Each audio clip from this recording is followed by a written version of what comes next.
ତ ହାଏ ସାଙ୍ଗମାନେ ଜୟ ଜଗନ୍ନାଥ।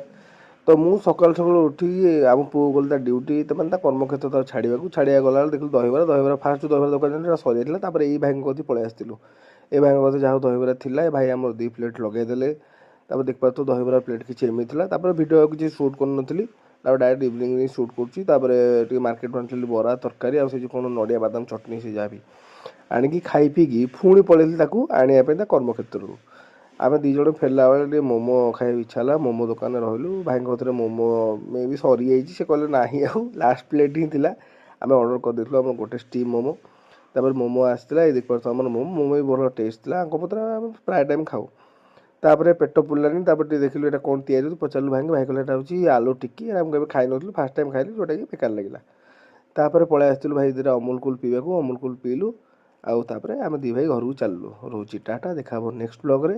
ଯଦି ଭିଡ଼ିଓଟି ଭଲ ଲାଗେ ସବସ୍କ୍ରାଇବ୍ କରିବାକୁ, ଲାଇକ୍ କରିବାକୁ ଜମା ବି ଭୁଲିବନି। ଟାଟା।